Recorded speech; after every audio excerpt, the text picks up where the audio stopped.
다 함께 묵상기도 하심으로 성령 강림 후 9번째 주일 오후 예배 우리 교회 역사 광자 4번째 시간 시작하도록 하겠습니다.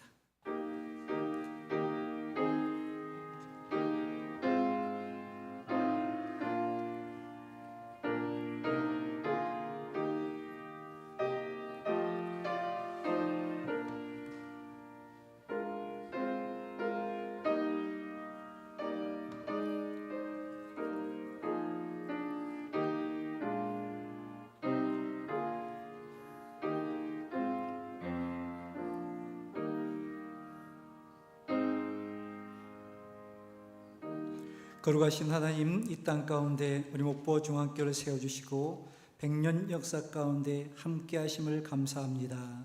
이 시간 우리 차정순 목사님을 모시고 또 교회와 역사 강좌 4번째 시간을 갖습니다.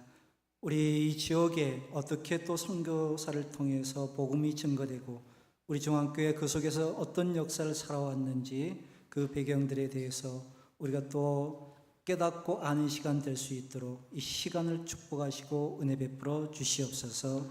예수님의 이름으로 기도하옵나이다. 아멘. 우리 찬송가 209장 찬송 후에 박호 안수 집사님 기도하시겠습니다.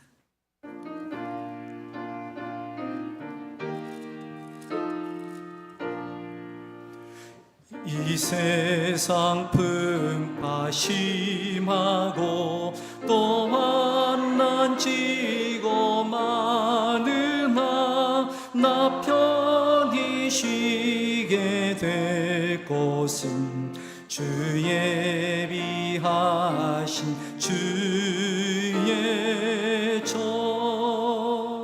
그 향기로운 기름을 주 내게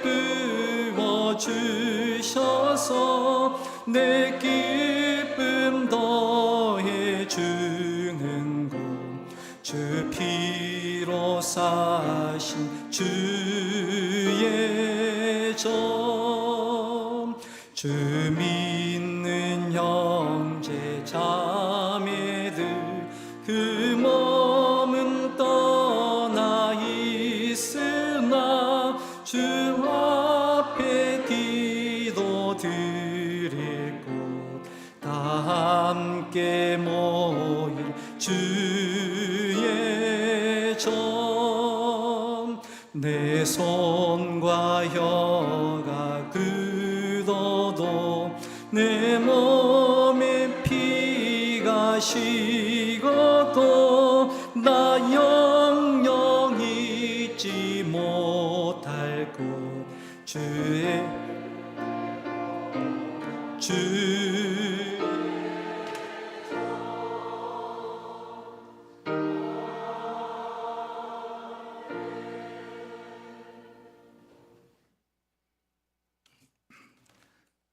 다 함께 기도드리겠습니다. 사랑과 은혜가 풍성하신 하나님, 생명을 살리시는 하나님의 그 크신 사랑과 은혜를 생각할 때에 감사와 찬양을 드립니다. 특별히 하나님의 자녀로 저희들을 택함 받은 저희들이 이 시간 거룩하고 복된 날을 구별하여 하나님께 예배를 드립니다. 이 시간 성령 강림 후 9번째 주일 오후 예배를 드리오니 주님 기쁘게 받아주시고 감사와 찬양과 영광을 돌려드립니다.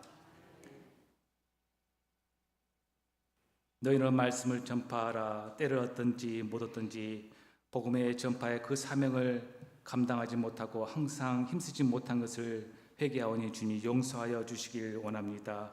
하나님의 음성에 저희들이 귀를 기울여 그 명령에 순종함으로 그 사명을 잘 감당할 수 있도록 성령 충만한 은혜를 베풀어 주시옵소서. 이 시간 교회와 역사 강좌를 위해서 차종순 교수님을 모시고 호남지역 교회사 속에 목포중앙교회 100년을 되돌아보는 시간을 갖게 됩니다. 사랑하는 하나님 아버지, 이 땅의 복음의 불모지에 하나님의 특별히 사랑을 계셔서 이 땅에 선교사를 보내주시고 또 하나님의 사랑을 알고 주의 말씀을 듣게 하여서 이 민족을 축복하시고 이제 열방을 향해 선교사를 파송하고 선교를 할 수 있는 귀한 민족으로 쓰임받게 하시니 감사를 드립니다. 이 시간 하나님 구별하여 주셔서 저희들의 과거의 그 믿음의 역사와 발자취를 되돌아보게 하시고 현재 저희들의 믿음을 점검하고 새로운 100년 미래를 향한 비전을 볼 수 있는 은혜의 시간이 되게 하여 주옵소서. 뜻이 있어서 주의 몸된 교회를 위하여 부르심을 받은 저희들이 이제 부르심을 받은 일에 합당하게 행할 수 있도록 주님 도와주시옵소서. 모든 겸손과 온유로 하고 오래 참음으로 사랑 가운데 서로 용납하며 평안에 매는 줄로 성령이 하나 되게 하신 것을 힘써 지키게 하여 주옵소서. 부르심의 한 소망 안에서 부르심을 저희들이 받았사오니 부르신 그곳에서 빛을 발하여 어둠을 물리치며 세상을 변화시킬 수 있도록 저희들을 새롭게 하여 주시옵소서. 사랑하는 하나님 아버지, 이 시간 연로하신 노 성도님들 한우들을 위해서 기도합니다. 병원에서 또 가정에서 치료하시는 성도님들을 일일이 다 기억해 주시고 하나님 하루빨리 건강한 모습으로 회복시켜 주셔서 함께 성전을 나와 예배를 드릴 수 있도록 주님 도와주시옵소서.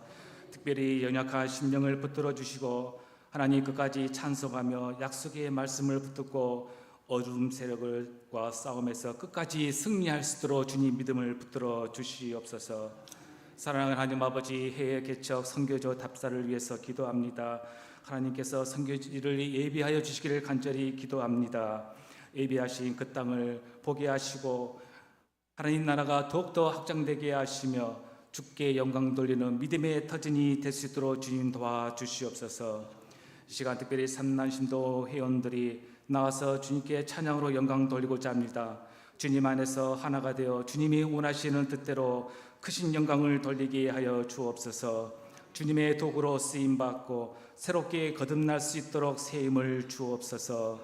주님의 군사로 쓰임받도록 능력을 허락해 주시기를 간절히 바라고 지금도 살아계셔서 역사하시는 예수 그리스도 이름으로 기도드리옵나이다. 아멘.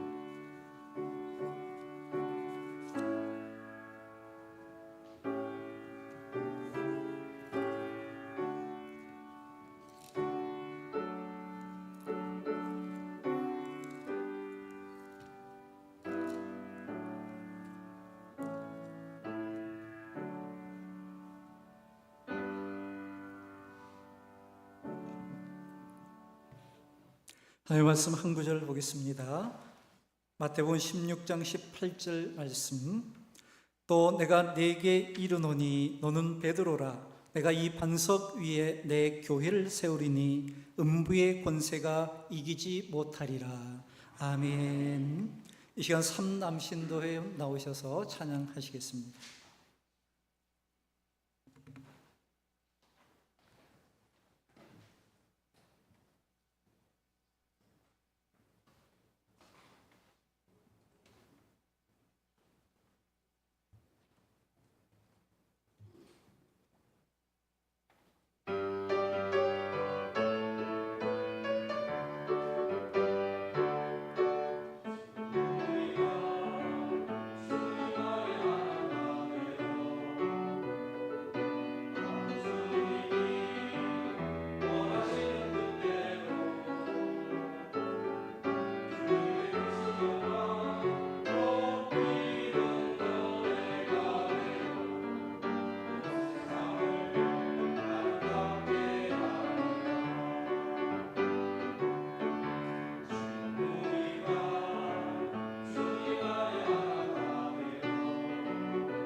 할렐루야. 삼남 신도에서 특히 또 격려의 박수 한번 주시기 바랍니다. 감사합니다.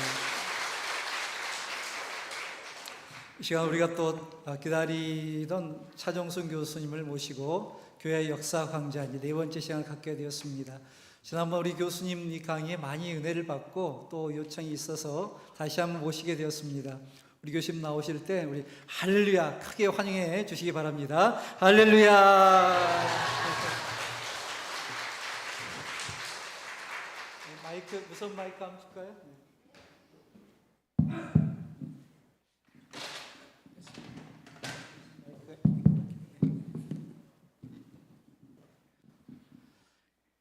제가 이렇게 두 번 연속 오라는 데는 처음 봤습니다. 이제 두 번 오라고 그랬으니까 지난번보다는 더 배를 더 은혜를 드려야 될 텐데 걱정은 걱정입니다. 지난번에 제가 여러분들에게 이제 목포가 어떻게 됐는가 하는 그 대체적인 다 얘기를 다 했지만 벌써 한 4, 5개월 지났으니까 망각의 은총이 와갖고 다 잊으셨을 것 같기도 하고, 그러니까 지난번에 했던 거 잠깐 이렇게 복습하면서 또 얘기를 계속 하도록 하겠습니다. 자, 목포는 원래 우리가 일로가 그때 본인이었으니까 목포는 이제 아주 그 외진 곳 아니었습니까? 그거를 일본 사람들이 이제 개발하기 시작했는데 1896년 우리가 알고 있는 시베리아 횡단 철도가 블라디보스토크에서 모스크바에서 블라디보스토크까지 놓아졌습니다.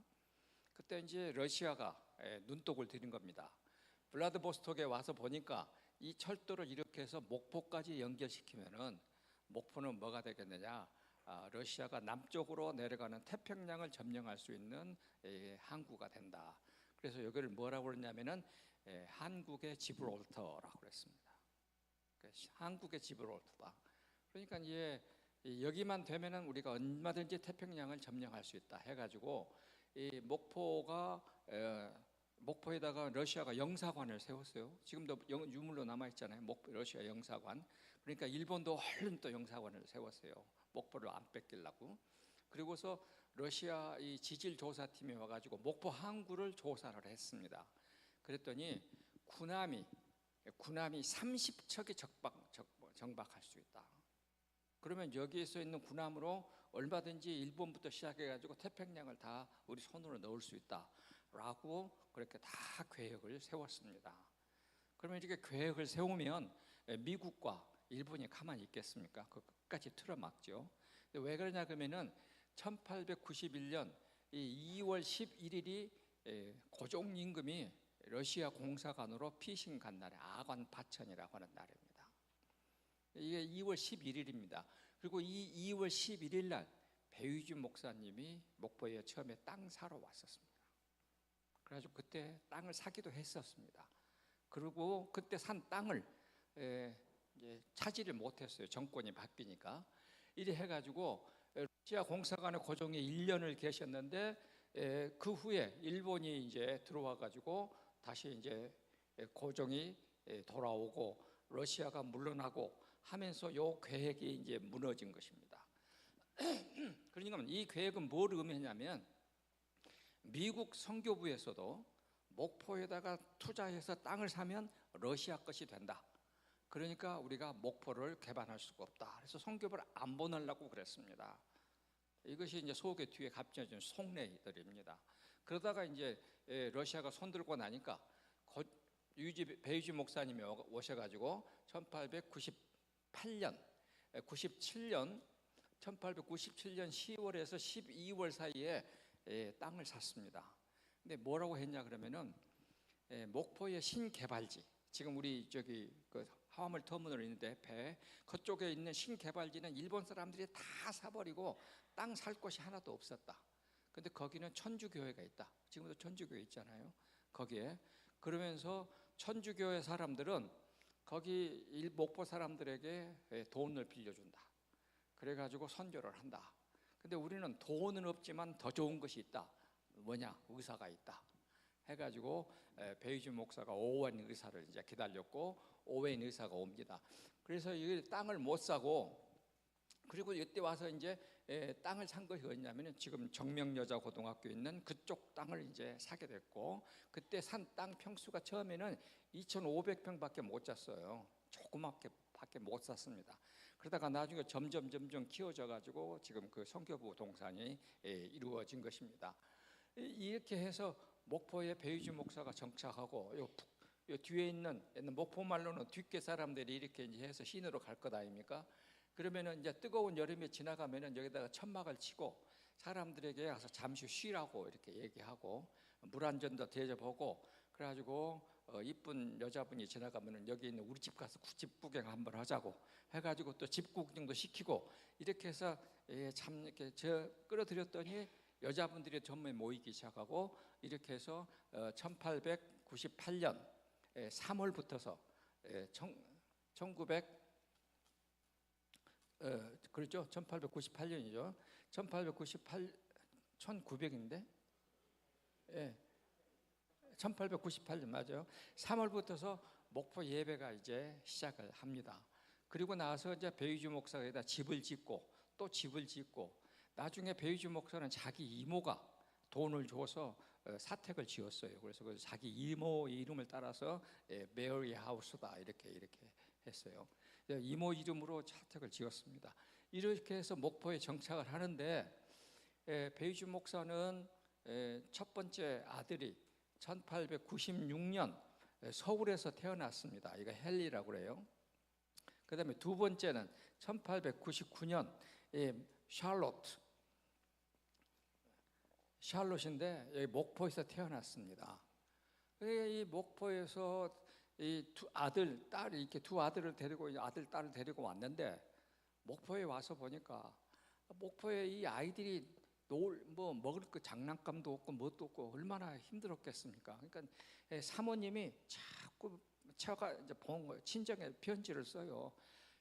목포에서 진짜로 내가 영어를 한 마디도 안 써본 지가 벌써 3개월째다.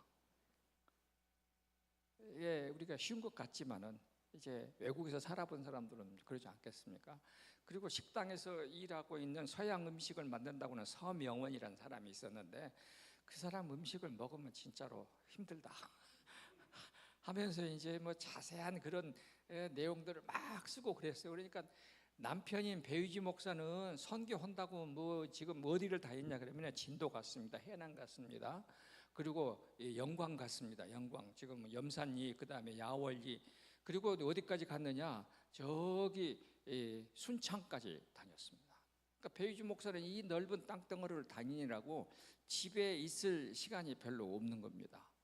그러면 부인은 어떻게, 남편 없이 2달, 석 달을 혼자 살아야 되는데 영어 한마디도 쓸 필요가 없고, 이렇게 해서 점점 스트레스가 많다가 1901년 4월 12일 날 부인이 죽게 됩니다. 그러니까 목포에 이사 온 것이 1898년, 부인은 나중에 이제 여름 가을에 왔거든요. 그러니까 와가지고 벌써 한 3년도 못 산 2년 반쯤 살았는데 스트레스로 심장마비로 부인이 죽고 말았습니다. 그래서 배유주 목사는 본국에 들어가서 이 두 아이들 데리고, 헨리하고 샬롯 데리고 미국에서 있다가 1903년에 나오고, 그 사이에 목포는 누가 맡았느냐, 오웬 선교사가 맡았습니다. 그래서 오웬, 우리가 이름은 오원하고 오기원이라고 하는데, 클레멘트 캐링턴 이분이 1898년 11월에 목포에 와가지고 바로 진료소라고 하는 것을 시작했습니다. 이분은 어떻게 했냐 그러면은, 지금 옛날 여러분들은 목포 진료소 다녀보신 분들은 지금 여기는 계실런가 모르겠는데, 옛날에는 이 약봉투가 있지 않습니까? 그러면 이 약봉투에다가 여기다가 성경 구절을 써요. 그래가지고 약봉투를 주는 겁니다. 그리고 다음에 올 때는 여기 쓰여져 있는 구절을 다 외워야 약을 줘요. 그것을 맨 먼저 생각해낸 분이 이분이요.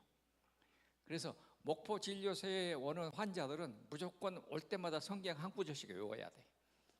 이렇게 해서 이제 시작이 돼요. 예수 믿으라고 안 했어요. 그렇게 시작을 해가지고 이 진료소가 점점 커졌는데, 요 기간에, 그러니까 이 짧은 기간에 목포에 찾아온 사람들이 있었고 목포 양동교회가 시작할 때에 거기에 찾아온 사람들, 그래서 목포 양동교회 이렇게 했는데 오웬 이제 조금 그 얘기는 하기로고요. 배위주 목사가 이제 가버리니까 이 사람은 목사이고 의사였습니다. 그래서 목포에서는 의사 역할을 했는데 아니 목사님이 안 계셔버리니까 자기가 목사, 의사 일을 두 개를 다 해야 되는 것입니다. 그래서 혼자는 그걸 못하겠으니까 목포 이 양동교에서 이렇게 집사로 선발된 사람들을 선발해가지고 그 사람들에게 전도를 시켰습니다. 그러니까 우리 전라남도의 일대의 교회는 목포가 하여튼 모교회다. 근데 그 모교회의 핵심 인물들은 누구였느냐? 평신도들이었다. 선교사가 다 안 되니까 이제 그 중에 한 사람이 여러 사람 있는데 마석유, 지원근, 뭐 김형근 한 8사람 있는데 이 사람 얘기를 이제 하겠습니다. 지원근이라는 사람 얘기를 하겠습니다. 이분은 승주 나간 사람입니다. 여기 승주 나간에서 오신 분이 있습니까? 지금 나간 읍성 바로 거기 그 동네입니다. 그런데 이분이 목포에 좋은 일이 있다, 목포가 이제 개항되고 희망이 있다 그러니까 자기 친구 조상학이라는 사람을 데리고 목포로 왔습니다. 그러면은 지원근의 처가는 어디냐면은 보성 무만동이에요. 보성 무만동 무만리. 혹시 이런 얘기 들어보셨습니까? 여러분들이 벌교 쭉 가다 보면은 보성 벌교 다 가가지고 무만동이라는 데가 있습니다. 그래서 오른쪽으로 가면 고흥으로 내려가고 쭉 가면 순천으로 가고 지난번 시간에 말씀드렸는데 초기 기독교인들은 다 하층민들이었습니다. 그러면 여기 무만동은 뭐냐? 하층민들이 사는 동네였습니다. 지금도 무만동 장좌리 굿이라 해가지고 무형문화재로 되어 있습니다. 제사 지내고 굿하고 여기에 무당들도 많이 살고 하는 곳이었습니다. 근데 이 무만동 사람들이 있는 이곳에 지원근이 김재조라는 사람이 있었는데 이 사람의 이렇게 결혼을 했어요. 이쪽 집안하고 이렇게 해서 그러면 지원근은 일로 와가지고 김재조 씨의 가정과 결혼하고 조상학은 여기에 조카하고 또 결혼하고 해가지고 이 사람은 승주 대곡리 사람입니다. 지금 주암댐으로 들어가 있는 여러분 송강에 가다 보면은 지금 그 주암이라는 데가 있어요. 주암댐 바로 밑에 마을 거기 사람이에요. 이렇게 해서 이 두 사람이 목포에 왔습니다. 근데 이 사람은 뭐가 됐느냐? 선교사 어학 선생이 됐습니다. 그 어학 선생이라는 것은 뭐냐면 조선시대 때의 한학자들이 주로 어학 선생을 했습니다. 그때는 여자들은 밖에 활동을 못하니까 선교사 부인들이 한국 사람 남자 얌전 빼는 양반 갓 쓰고 도포 입은 사람들한테 한글을 배웠으니까 나중에 표라고 편지에 뭐라고 쓴 줄 압니까? 아니 우리 여자들이 쓰는 말을 좀 제발 가르쳐 줬으면 좋겠다. 뭔 그렇게 한학적인 이야기만 가르쳐가지고 선교로 하려고 되지가 않는다는 그런 말들을 선교사들이 써놨어요. 아무튼 이렇게 해서 어학 선생이 됐습니다. 어학 선생이 되면은 보통 월급을 얼마를 받냐 그러면은 달러로 2달러 받습니다. 한 달에. 2달러면은 지금은 아무것도 아니죠. 이때 당시에 달러 1달러는 한국 사람 일당을 얼마 줄 수 있냐 그러면은 30명 일당을 줄 수 있는 돈이었어요. 그러니까 2달러 벌면은 많이 번 것이었어요. 그러니까 어학 선생을 하러 왔습니다. 그러니까 이 자기 친구 지원근이 어학 선생을 하면서 선교사에 저기 있었던 목포의 서분이라고 스트래퍼라고 지금 목포 희성 유치원 맨 처음 시작한 사람입니다. 목포 여성과 아동들을 모아놓고 맨 처음에 교육을 시킨 사람이 스트래퍼라는 여자 선교사였습니다. 우리나라 이름으로 그냥 서부인 이렇게 이제 호칭을 합니다. 이분이 1898년 1899년 1월 달에 목포에 왔어요. 목포에 와가지고 이 여자들 아동들 교육을 맨 먼저 시작하신 분입니다. 그런데 이분의 어학 선생을 지원근이 하는 겁니다. 근데 지원근에 대해서 이렇게 말했어요. 이 사람은 본래 뭐 하는 사람이냐? 술고래, 마누라 두드러 패는 사람, 밖에 나가서 깡패, 말썽만 부리는 사람인데 목포에 와갖고 자기는 돈 벌러 왔는데 선교사들 만나가지고 얌전하게 되어가지고 이제는 새 사람 된 사람이다, 이렇게 얘기를 했습니다. 그러면 자기 친구 조상학은 어쩌겠습니까? 여기도 별 볼 일 없었겠죠. 이렇게 창녕조씨입니다. 이게 여러분들 주암에 가면은 창녕조씨라 해야 행세를 합니다. 이 조상학 씨는 일로 같이 와가지고 뭐 했느냐? 선교사들에게 이 사람은 훨씬 더 학자적인 사람이었어요. 선교사들에게 잘 보였습니다. 그래가지고 선교사들의 조사를 했어요.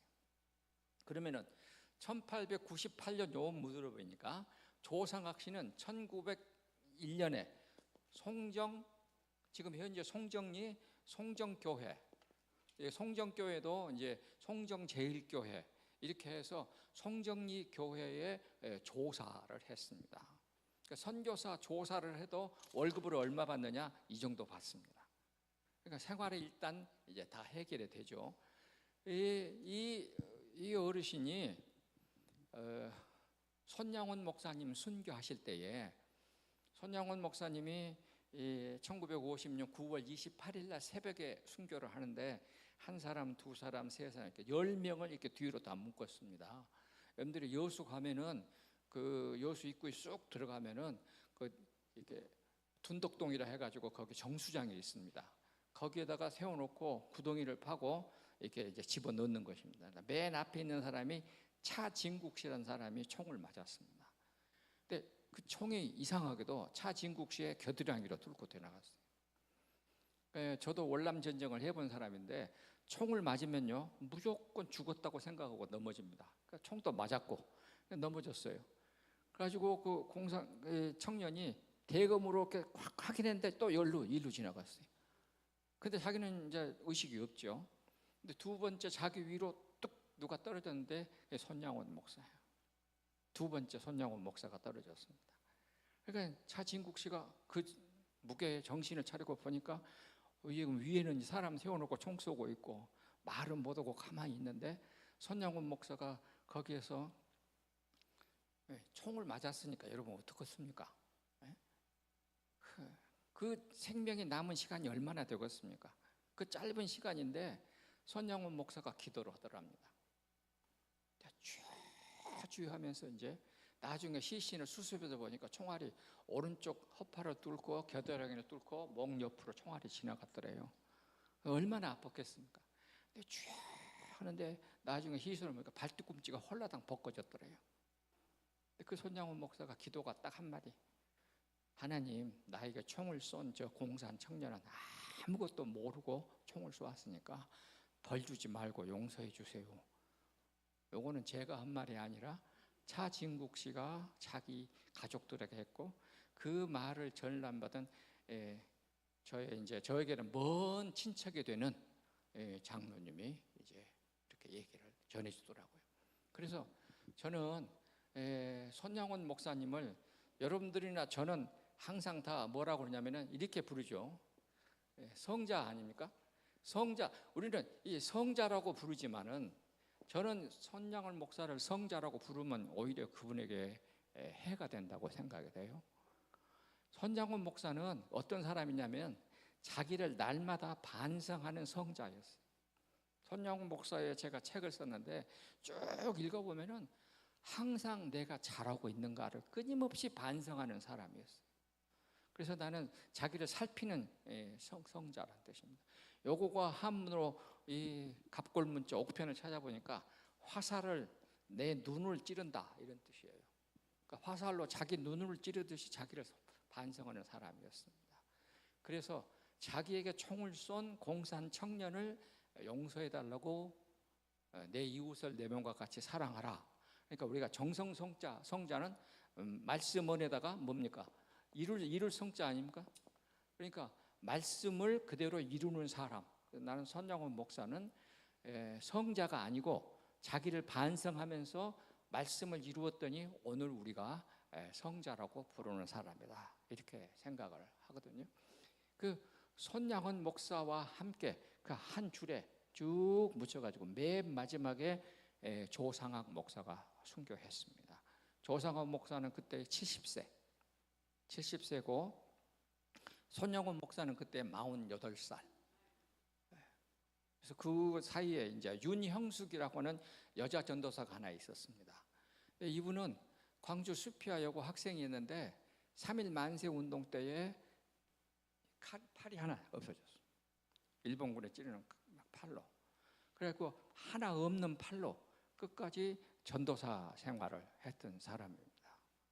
그래서 윤형숙 전도사, 이런 분들이 나란히 순교했습니다. 이런 지금 제가 말씀드리는 이런 얘기들은 그냥 별로 없어요. 책에도 보고 전해지지도 않고. 그러니까 나중에 이제 먼 시간이 지나면 이런 얘기들이 다 전해지게 되겠죠. 그래서 이 조상옥 목사의 이제 손자가 광주의 조진호 화백이라고, 여러분 광주 사람들은 조진호 화백이라고 아는 사람은 압니다. 이렇게 해서 이 초기 요 관계에 그래서 지원근, 조상학 이런 분들이 있는데, 이 지원근이 나중에 이제 돌아가 가지고 자기 이 그러니까 처가죠. 처가에 여러 사람에게 전도를 했는데 정태인이라는 사람한테 전도를 했습니다. 정태인은 1917년에 목사 안수를 받고 순천 지방에서 최초로 목사 안수 받은 사람입니다. 최초 사람이에요. 1917년에 이 정태인 목사의 사위가 여러분이 제가 말하면 알만한 사람일 겁니다. 서민호 의원입니다. 서민호 알으시죠? 잘 모르실까? 우리 전라남도 초대 도지사도 했고요. 전라남도 도의원도 했고, 나중에 신민당 당수도 했고, 이제 우리 광주를 대표하는, 우리 전라도를 대표하는 서민호 씨가 정태인 목사의 사위입니다. 그리고 이 정태인 목사는 일제 때에 군자금을 몰래 비밀리에, 그래서 서민호 씨가 이렇게 써놨어요. 장인 어린이 결혼한 지 얼마 안 되네, 자기를 데리고 산에 산행을 하자 해서 이제 산에 이제 막 올라가는데 산속에서 누가 나타나서 가방에 있는 그 등산백 같은 데서 주더라. 근데 거기에 군자금이 들어 있었다 하면서 얘기를 했습니다. 이런 분들이 이제 이 목포에 와가지고 처음에 예수를 믿었던 지원근이라는 사람, 조상학이라는 사람을 통해서 예수를 믿게 된 사람들이고, 목포에 아주 큰 영향력을 끼쳤던 사람들이었으면 초기. 그리고 이 조상학은 어떻게 됐느냐? 조상학은 1901년에 송정제일교회에 전도사 조사를 했다고 그랬지 않습니까? 이분은 야월리교회도 가서도 하고요, 염산교회 가서도 하고, 나중에 그때 목포 선교부도 마찬가지고 광주도 그렇고 선교사들은 책방이라는 것을 만들었습니다. 책방이 뭐냐면은 성경책, 그다음에 찬송가 책, 그리고 기독교 철로역정 같은 거, 이런 책들을 파는 이 서점입니다. 그러니까 선교사들이 이렇게 이제 선교를 갈 때에 찬송가 성경책을 이렇게 가지고 가면은 사람들이 와서 살 것 아니겠습니까? 그러면 그 사가면 그 사람을 개종자로 치는 것입니다. 처음에 이런 얘기가 있어요. 처음에는요, 와가지고 이제 성경책을 막 나눠줬습니다. 그랬더니 나중에 가서 보니까 성경책에 벽지 발라져 있더라. 아마 성경을 벽에다 발라놓고 보려고 그랬던 것 같아요. 그래서 성경책을 줬더니 전부 다 벽에다 발라놨더래요. 그러니까 조선시대 때, 그때는 우리가 돈이 없으니까 평민들은 벽을 이렇게 흙으로 해놓고는 벽을 못 발랐어. 그 벽지를 하고 있더래요. 그래서 이거 함부로 주면 안 되겠다, 돈 받고 팔아야겠다 해서 그때부터 성경책을 돈 받고 팔기를 시작했습니다. 또 성경책을 줬더니 어떤 사람들은 담배 말아갖고 담배 피고요. 그래서 성경책은 절대 공짜로 주지 않는다, 돈 받고 팔아야 된다 해서 사가는 사람은 꼭 교회를 나오더라.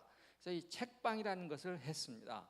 근데 목포에도 분명히 이 책방 일을 맡았던 조사가 한 사람 있었을 것입니다. 광주에도 있었고 전국에 다 있습니다. 이래 해가지고 조상은 이렇게다가 1916년에 광주 양림교에서 장로가 되고 신학교에 입학을 해가지고 1922년에 목사 안수를 받고 평생 동안 1950년 돌아가실 때까지 거의 30년 가까이 목회 생활하시다가 순교자로 삶을 마감하신 분입니다. 근데 이런 분들의 이야기들이 우리에게 아직까지 알려져 있지 않고, 아마 여러분들도 제가 지원근이라는 사람 얘기를 하니까 생전 처음 들어본 이름이고 목포에 이런 사람이 있었는가 하는 그런 생각을 하실 텐데, 목포 초기 기독교를 이루었던 아주 중요한 인물 중에 한 사람입니다. 그래서 이분이 이 오웬 의사의 지시를 받고 광주 쪽에 와가지고 광주에 있는 교회들, 그 다음에 순천, 승주, 그 다음에 보성, 여기에 있는 교회들을 전부 다 세우는데 큰 일을 한 사람입니다. 그러니까 여러분들은 이제 아직까지 잘 모르셨겠지만은 이 지원근이라는 사람이 목포의 초기 세례교인이었고, 그분이 여기서 활동하면서 우리 호남 저쪽 동쪽에 있는 지역을 복음화하는데 큰 일을 한 사람이다 하는 것을 꼭 기억하시게 되기를 바랍니다. 자, 그 다음에 이렇게 해서 초기 교회가 쭉 오다가 목포에는 아무래도 병원이라는 것이 중요한 역할을 했습니다. 그래서 목포 병원 얘기를 이제 하겠습니다. 목포 진료소, 처음에는 진료소라고 했습니다. 이 진료소라고 했는데 요 진료소를 맨 먼저 한 사람이 오웬인데, 이분은 처음에 총각으로 왔습니다. 처음에는 배위주 목사 집에서 이제 하숙 생활을 하다가 얼마 있다가 이제 자기 거처를 마련해서 독립을 했어요. 근데 오웬 이 사람은 그냥 큰 소리로 부르짖고 찬송 부르고 설교하기를 좋아했던 사람이에요. 그래서 목사가 먼저 되고 의사가 됐고 한국에 있는 동안에 그런 일을 했는데, 이 사람은 좀 가정이 슬픈 사람이에요. 자기가 3살 때 엄마 아빠가 이제 헤어졌어요. 그래가지고 할아버지 손에서 자랐습니다. 그래서 이 가슴에 슬픔이 많은 사람이에요. 그러다가 이제 예수님을 알고, 그래서 건강도 아주 안 좋았던 사람입니다. 그러다가 이제 한국에 선교사로 해가지고 1898년 11월에 목포에 오게 됐습니다. 이분이 와서 목포를 향하여, 그럼 여기 그 선교부가 지금 거기 양동에 있으니까요, 거기서 유달산을 바라보고 무슨 말을 했냐 그러면은 이 사람의 말이 유명한 말을 했습니다. 저 유달산에 교회의 종소리가 언제 울려 퍼질 것인가. 와서 제일 먼저 한 말입니다. 저 유달산에 교회의 종소리가 언제 울려 퍼질 것인가 하면서 기도했던 사람입니다. 그러니까 여러분들이나 저나 이렇게 신앙생활 이렇게 열심히 하고 있지만은 다 이런 어르신들의 그 참 눈물 어린 기도가 있었기 때문이라고 저는 늘 생각을 합니다. 그래서 이 진료소를 차렸고, 아까 말씀드린 대로 약봉투에다가 이렇게 성경 구절을 다 써가지고 다 돌려주고, 다음에 올 때는 그 약봉투에 있는 말씀을 다 외워갖고 오게 하고, 이렇게 해서 목포 병원이 점점 커지기 시작을 했습니다. 커지니까 선교가 잘 될 만했는데, 아까 말씀드린 대로 배위주 목사가 안식년으로 가버리고 본인이 너무 열심히 하다가 또 본인도 아프게 되고, 이렇게 해서 이 사람도 1902년에 가가지고 어쩔 수 없이 미국으로 안식년을 가게 되고, 그래서 목포에 남자 선교사가 없어져 버렸습니다. 하나도 없어져 버렸어요. 그때 그러면 여자들은 어쩌느냐? 여자들은 그때만 해도 선교사들도 여자가 밖에 나가서 조선 사회에 돌아다니면서 선교를 못했습니다. 조선 사회가 그걸 허락을 안 해서. 그래서 이 목포에 1902년 6월부터서 누가 와서 목포 교회를 마쳤냐면은 이눌서라는 선교사가 왔습니다. 레놀스입니다. 이 사람은 현재 우리가 사용하고 있는 성경, 특별히 구약 성경을 예레미야만 빼놓고 이분이 다 번역한 사람입니다. 그러니까 여러분들 자랑스럽게 얘기해야 됩니다. 우리 목포도 이눌서 선교사가 성경 번역을 한 것이다, 한 곳이다. 이눌서 레놀스입니다. 이분은 미국에서부터서 아주 좋은 존스 홉킨스 대학을 나왔는데 대학교 들어갈 때부터서 라틴어, 헬라어, 히브리어 너무 능력이 좋아가지고 졸업할 때 학교에서 교수로 남으라고 학생을 그냥 교수로 붙든 사람이었습니다. 근데 예수님을 만나고 선교하기 위해서 아까 이 목사님이 광고 하기로 해놓고 안 하셨는데 잊어버리셨네. 하여튼 이야기 들으시다가 화장실에는 마음대로 다니십시오. 아무렇지도 않습니다. 자, 이 이인울서 선교사가 목포에 이렇게 와가지고 성서 번역위원회 모임을 했습니다. 그러니까 우리가 알고 있는 기일 선교사는 게일 선교사, 그다음에 언더우드 선교사, 그리고 지금 감리교회 아펜젤러 선교사, 이런 분들이 성경 번역위원회 7명이었는데 그 중에 이 사람이 들어가 있었어요. 그러니까 이분이 목포에 있으니까 다른 선교사 성경 번역위원들이 이분의 초청으로 그러면 목포 구경도 할 겸 목포를 한번 오자 해가지고 배 타고 목포에 오는 것입니다. 그냥 어떻게 배가 오느냐? 일본 고베에서 배가 출항해서 부산으로 가가지고 부산에서 목포로 와가지고 목포에서 군산 가가지고 군산에서 인천, 인천에서 진남포 이렇게 해서 대련, 그 다음에 천진 해가지고 거꾸로 이렇게 돌아다니는 일본 배가 있었습니다. 그러니까 요 배를 타고 선교사들이 인천에서 지금 출발해가지고 군산을 거쳐가지고 목포로 오는 길인데 군산 앞바다에서 그 배가 좌초가 됐습니다. 그러니까 이 아펜젤러 선교사가 자기와 함께 같이 갔던 서울 이화여고 학생들, 그런 학생들, 그 다음에 같이 갔던 자기 조수들, 이런 사람들을 다 내보내고 혼자 마지막까지 남아있는데 배가 깔아앉아가지고 이인울서 아펜젤러 선교사가 그때 요 일로 사망을 했습니다. 여러분들이 이제 군산 위에 가서 보면은 아펜젤러 순교 기념관이라 해가지고 지금 거기에 그대로 되어 있습니다. 다음에 혹시 성지 순례 가실 일 있다면 거기도 한번 이제 들러보시기를 바랍니다. 근데 이 이인울서 선교사는 제가 봐도 참 머리가 IQ가 150은 넘은 사람 같아요. 엄청 똑똑한 사람입니다. 그래서 우리가 현재 쓰고 있는 한글 그 문법 교본이 없을 때에 번역을 위해서 자기가 문법 교본을 만들었어요. 그래가지고 이런 얘기했어요. 주막. 옛날에는 주막을 이렇게 썼는가 봐요. 그러니까 선교사들의 여행을 하려면 항상 주막에서 잠을 잡고 갔으니까. 그러면 우리가 이 주막이라고 하는 것이 저는 안 가봤으니까 모르겠는데 이렇게 묘사를 해놨어요. 주막에 들어가면 마당에 큰 항아리가 하나 있다. 그리고 뒤에는 말들 오고 염소 오고 돼지 오고 꿀꿀거리면서 밤새도록 우리를 환영한다. 자다가 소변이 메로우면 마당에 있는 이 항아리에다가 보면 된다. 근데 그걸 뭐라고 말했느냐? 비료 수집소 그래놨어요.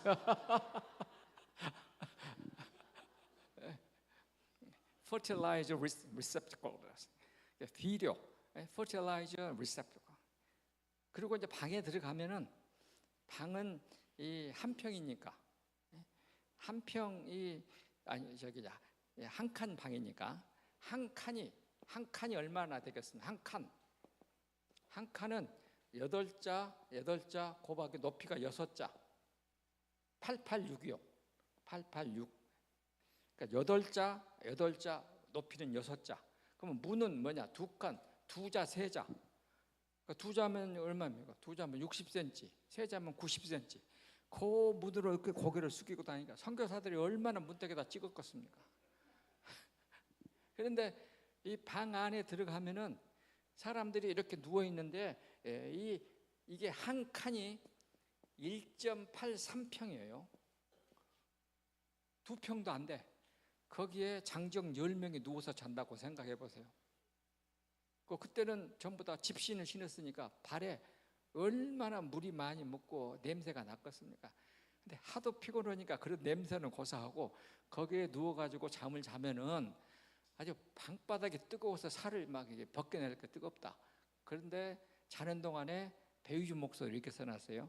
나는 어제 저녁에 빈대 26마리를 잡았다.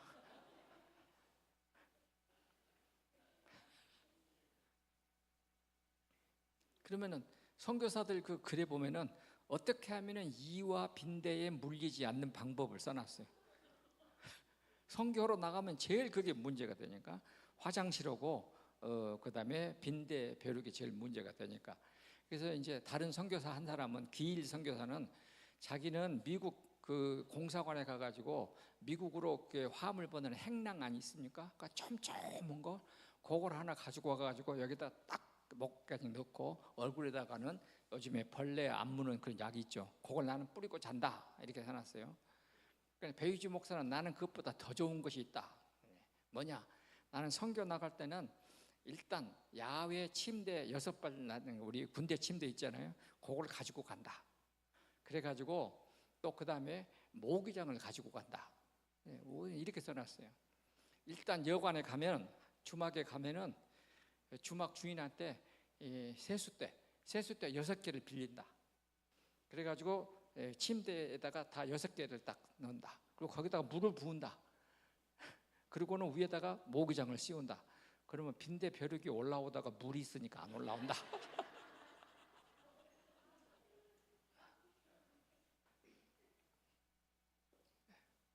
그러니까 남자 선교사들은 그렇게 해결했겠지만 여자 선교사들은 얼마나 힘들었겠습니까? 생각해 보면 끔찍할 일이에요. 그런 상황에서 이제 밥 먹는 얘기 붙어서 그래서 배유지 목사도 맨날 써놨어요. 이렇게 써놨어요. 나는 이렇게 돌아다니다가 왔더니 무릎하고 어깨가 항상 결려가지고 난 아스라이티스 우리말로는 관절염이 있는데 하여튼 무릎통 신경통이 있다 써놓고 나는 지금도 소화가 안 돼서 끌끌거린다는 써놓고요. 그래서 한국 집에 가서 밥을 먹으려면 무조건 가운데를 동그랗게 파먹어야 된다. 그러니까 옛날 우리 한국 사람들은 모르고 밥을 이렇게 고봉으로 이렇게 줬잖아요. 근데 선교사들은 뭐라고 생각하냐면 저 수저를 여전도 회장이 밥을 차려준데 치마에다가 이렇게 해서 수저를 준단다. 옛날에 많이 안 그랬습니까? 저도 어렸을 때 보면 그랬어요. 근데 저 치마를 1년 동안 세탁했는지 모르겠다.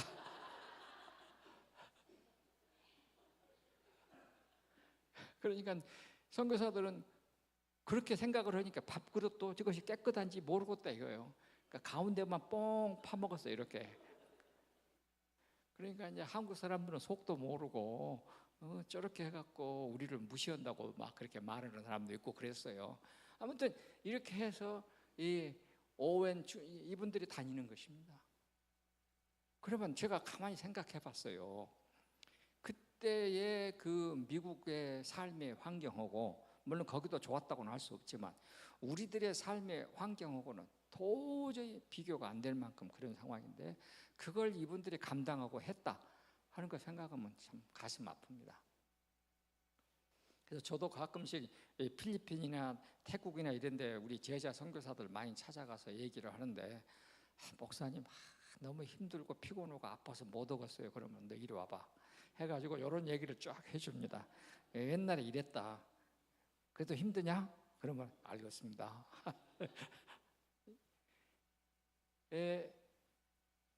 주막에 대한 이 묘사가 엄청 많습니다.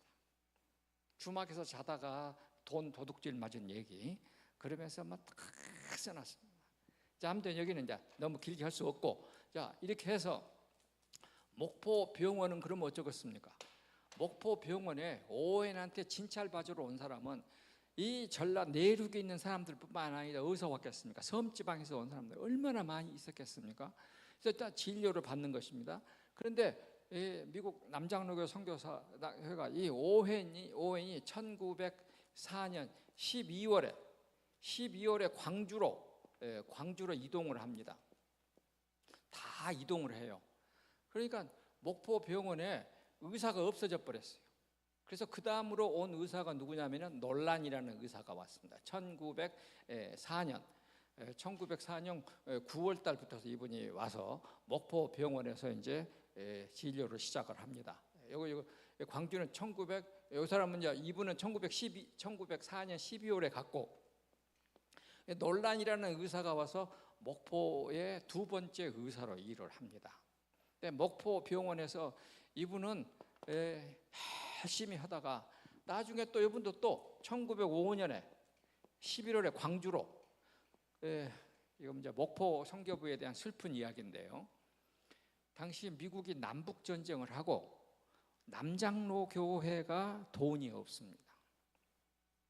그래서 군산, 목포, 그다음에 전주, 광주, 순천 5개 선교부를 운영해야 되는데 돈이 없으니까 군산하고 목포 선교부를 잠정적으로 폐쇄를 합니다. 그래가지고 그 선교사 인력들을 군산에 있던 사람들은 전주로 돌리고 목포에 있던 사람들은 광주로 옮기고 이런 일이 이제 벌어졌습니다. 그러니까 자연히 목포 선교사들이 다 광주로 이동을 합니다. 광주 이동을 하고니까 요 논란 의사가 1905년 11월 20일 날 광주 기독병원 최초로 개원을 한 사람입니다. 그래서 광주 기독병원 목포에서는 두 번째 의사고 광주에서는 첫 번째 의사가 됐습니다. 그래서 광주 기독병원 이 의사가 개원을 했습니다. 그래놓고서 이분이 이제 이런 얘기를 써놨어요. 여자 환자들이 온다. 그럼 여자 환자들이 올 것 아닙니까? 그러면 이름이 뭐세요? 그러면은 이름이 없는 거예요. 자기 이름이 없는 거예요. 그 다음에 이제 어디 사세요? 그러면은 우리 집 찾기 참 쉬워요. 여기 반드시 가다가 나무가 있으면은 오른쪽으로 돌고 골목에 나오면 또 이쪽에 맨 끝집이 우리 집이요. 이런 식으로 얘기를 하는 거예요. 그러니까 아니 선교사는 몇 번지를 물어봤는데 우리 집은 어디냐 이래. 뭐 어떻게 오셨어요? 그러니까 글쎄 우리 시아제가 와갖고 술 먹고 어쩌고 저쩌고 하다가 우리 남편하고 던져갖고 내가 그놈 말리다가 얻어맞아 갖고 왔어. 어디가 아프세요? 이렇게 되는 거예요. 그래서 이 한국 여자들을 진료하는 이야기들을 쭉 써놨습니다. 그래서 한국 여자들은 대부분이 이름이 없다. 자기 이름도 모르고 자기 이름을 쓸 줄도 모르고 어디 사는지도 모른다. 맞습니까? 틀립니까? 대부분이 그랬다 이거예요. 그래서 이 쭉 써놨어요. 그래서 이 논란이라는 사람이 그러면 지금까지 아픈데 어떻게 치료하셨어요? 단골레한테 가서 아주 중요한 말을 했습니다. 무슨 말을 했냐면 나는 환자들이 올 때마다 한국의 미신을 수술해서 제거한다. 전부 다 미신이니까. 지난번에 말씀드렸는가 모르는데 1909년에 이 윌슨 의사가 나 환자를 왔어요. 나 환자를 이제 받아주고 진료를 하는데 배가 이렇게 불러 있어요. 그래서 엑스레이를 찍어보니까 뱃속에가 쇠가루가 가득 들어있는 거예요. 쇠가. 그래서 이게 뭔 일이냐고 물어봤어. 그랬더니 무당한테 가서 물어보니까 쟁기 있잖아요. 쟁기 앞 삼날 그거를 쌀알만하게 쪼아서 먹으면 낫는다고 그랬대요. 그래서 그것을 얼마나 많이 먹었던지 배가 가득 들었대요. 그래서 다시 말합니다. 나는 수술할 때마다 치료할 때마다 뭘 벗겨서 없앤다? 한국의 미신을 수술해서 없앤다. 기독교가 한국 땅에 들어와서 우리에게 끼쳐준 아주 중요한 고마운 일은 의사 선교사들이 무당한테 단골레한테 치료받던 치료를 병원에서 선교사를 통해서 과학적으로 치료받을 수 있도록 되돌려 놓는 일을 했습니다. 그래서 미신으로부터의 해방이에요. 이거를 이 논란 의사가 했습니다. 그리고 논란 다음에 온 사람이 누구냐면은 포사이트라는 사람이에요. 포사이트는 지난번에 우리 한국의 나환자 선교를 맨 처음에 했던 사람이라고 얘기를 했습니다. 이분은 한국에서 이분이 지금 목포에서 광주로 오다가 여자 나환자를 자기 타던 말에다가 태워서 데려온 것이 현주 여수예양원의 출발이라는 것을 말씀을 드렸습니다. 이렇게 해서 이 목포 병원에 선교사들이 했던 가장 중요한 일은 한국 사람들에게 이렇게 의료적인 치료와 더불어서 미신을 수술하고, 이 다음에 온 사람이 오긍선이라는 사람이었습니다. 오긍선 박사는 선교사의 군산 선교부의 어학 선생이었습니다. 어학 선생이었는데 이 알렉산더라는 선교사가 왔는데, 이분이 목포에 와가지고 군산에 와가지고 딱 2달만 선교하고 본국에 있는 아버지가 세상을 떴습니다.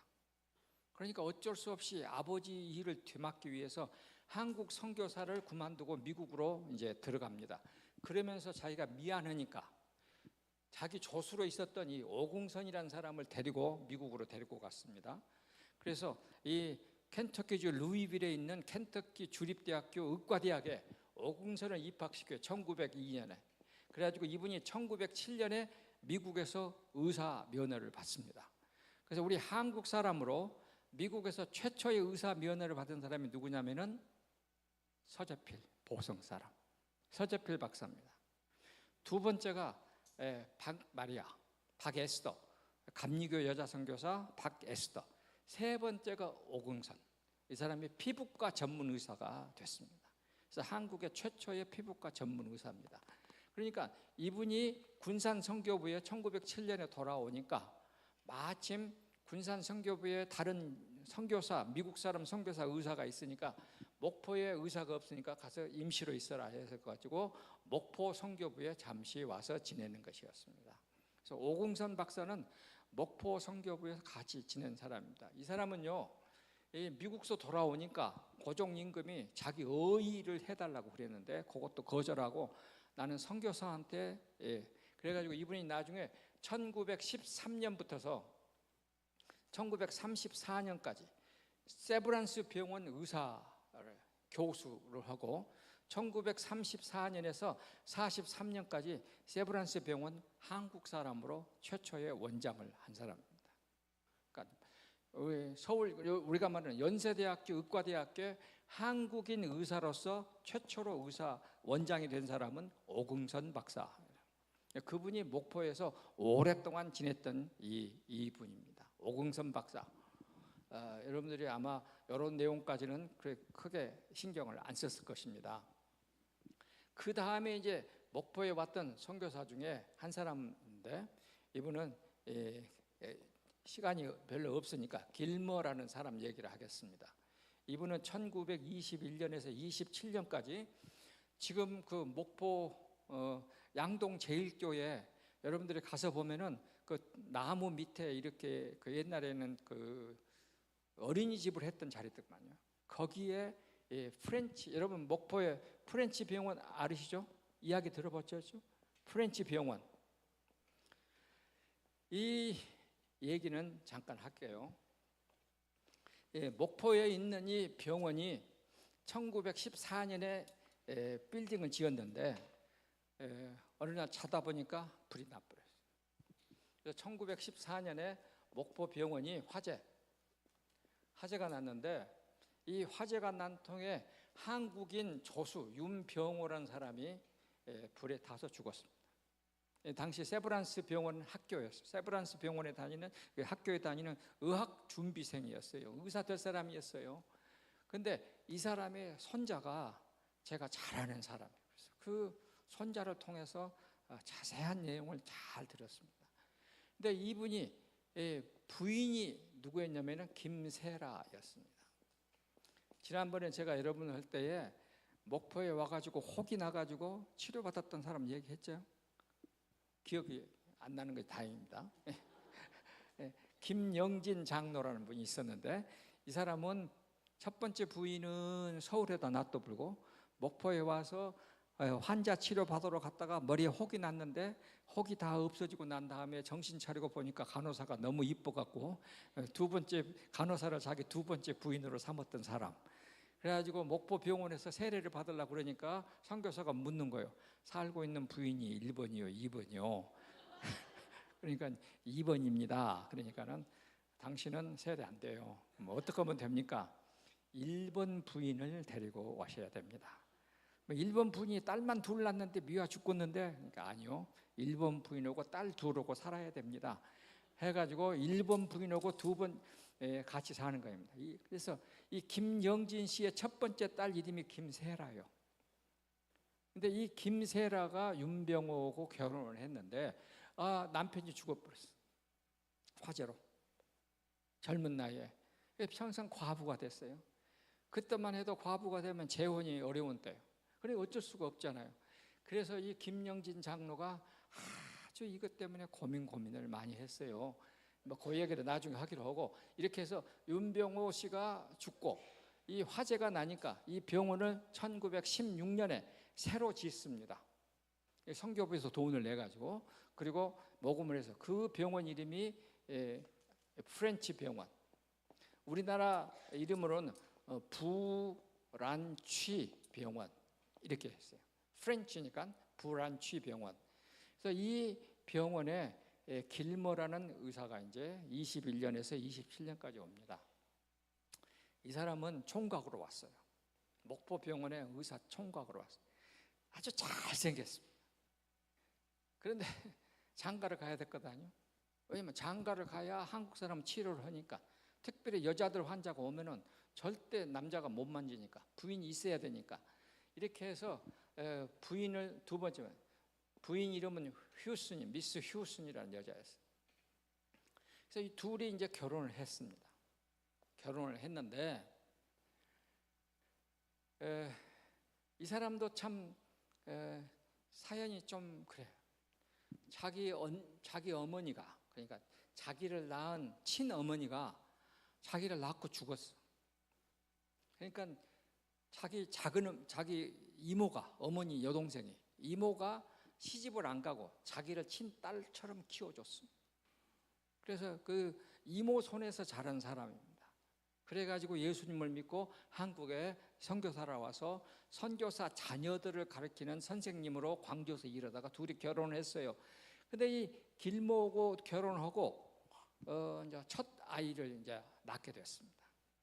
첫 아이를 낳았는데 참 여기 다 목포 분으로 우리가 치고, 목포 여자분들로 치고 여러분들은 애 낳으면 어떡합니까? 우리 한국 여자들은 한여름이고 겨울이고 할 것 없이 이불 둘러쓰고 밖에 안 나가고 바람 맞으면 안 된다고 탁 싸고 있잖아요. 그렇게 이제 시켰는가 봐요, 이 사람한테. 우리 한국에서는 애를 낳으면 그런다. 방 뜨겁게 해가지고 밖에 나가면 안 나간다고. 근데 우리 서양 여자들은, 코카서스 우리 서양 여자들은 애 낳고 바로 일어나서 샤워하고 운동한다. 그러니까 그런 소리 하지 말라고. 그래갖고는 큰일 난다고 해가지고 목포 아줌마들이 와갖고 절대 밖에 못 나가게 방에다 가둬버렸어. 결과는 어떻게 되겠습니까? 일주일 후에 발바닥부터 썩기 시작했어. 그래갖고는 죽었습니다.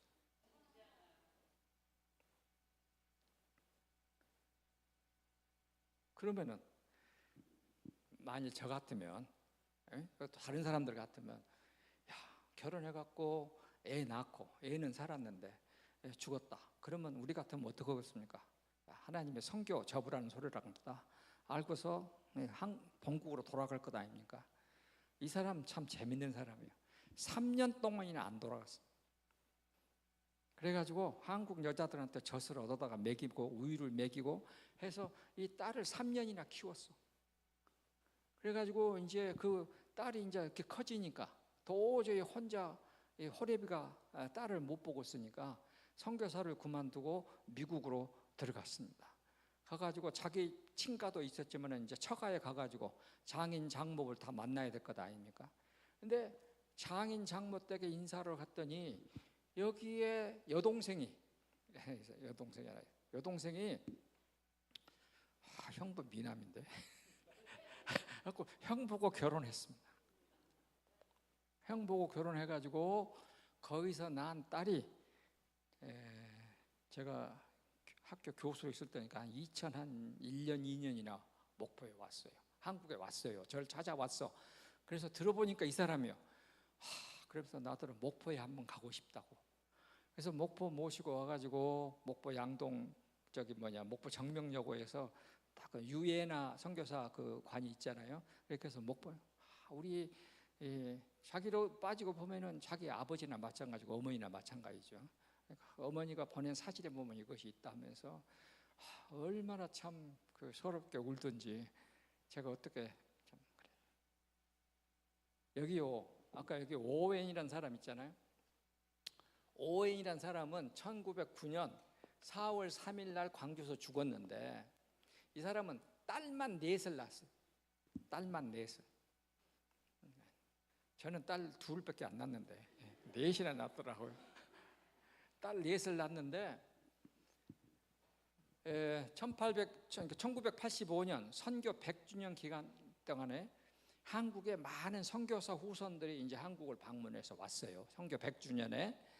그러다가 저희 학교에 왔습니다. 그래서 제가 그 오신 분들을 모시고 양림동 우리 호신대에 있는 선교사 묘를 딱 가면서 설명을 하는데 어떤 남자 한 분이 오웬 선교사의 묘를 보더니만 뭐라 그런 줄 압니까? This is my grandfather. 그러니까 자기 외할아버지가 1909년에 돌아가셨는데 1985년 80년이 지나서 누가 나타나느냐? 외손자가 나타났어. 그래서 내 할아버지라. 그 할아버지 묘를 짚으면서 우는데 선교는 바로 이런 것인가 보다 생각을 했습니다. 그러니까 선교사가 된다는 것은 해외에 가서 선교하다가 내가 죽으면 100여 년 뒤에 내 손자놈이 와갖고 이게 내 할아버지 묘구나라고 생각하고 하게 하는 것이 이게 선교인가 보다. 근데 실질적으로 보니까 그렇게 해서 찾아온 사람들이 많이 있었습니다. 그래서 저도 우리 제자 목사들이 선교사 간다고 그러면 목사님 기도해 주세요. 그러면 이제 기도해 주고 약속해라. 뭔 약속입니까? 너 돌아오면 죽인다. 절대 돌아오면 안 된다. 왜요? 이 얘기를 해주는 거예요. 내가 이런 경험이 있었다. 그러니까 너가 거기서 죽어서 묻히면 100년 뒤에 네 손자가 가서 할아버지 묘다고 울 것이다. 이것이 선교하는 것이다. 예수님도 죽어서 여기서 안 묻혔냐? 그러니까 나는 다행히 선교사 아니지만 너는 선교사 한다고 하니까 꼭 그래라. 그렇게 해서 축복해서 많이 보냈습니다. 그러니까 이 선교사를 한다는 것은 이런 가슴 아픈 이야기들이 무지 많이 있는 얘기입니다. 나중에 여러분들이 한번 광주에 오시면 제가 양림동에 있는 왜냐하면 목포 선교부에 있던 선교사들 묘들을 전부 다 양림동으로 옮겼거든요. 그러니까 1979년에 그러니까 나중에 오시면은 이분들 이야기를 제가 자세하게 여러분들에게 해드리겠습니다. 그래서 목포 병원은 이 불안치 병원이 끝나고 거의 막을 내렸습니다. 그런데 이 길모 의사가 키워준 사람이 누구냐면은 목포 사람은 잘 아는 사람 누굴까요? 최섭. 1906년에서 이분의 아버지가 누구냐면은 최병호 장로. 이 최병호 장로는 강진 사람입니다. 강진 사람인데 선교사들의 기록에 의하면 예수님 믿기 전에는 아까 말하는 지원근하고 비슷한 사람이에요. 술 먹고 깽 부리고 마누라 두들겨 패고 사람들하고 싸우고 이런 사람이었는데 하도 그러니까 자기 아버지가 최간난, 옛날엔 여자 이름이 이런 이름이 많았습니다. 간난이. 그렇게 보지 마세요.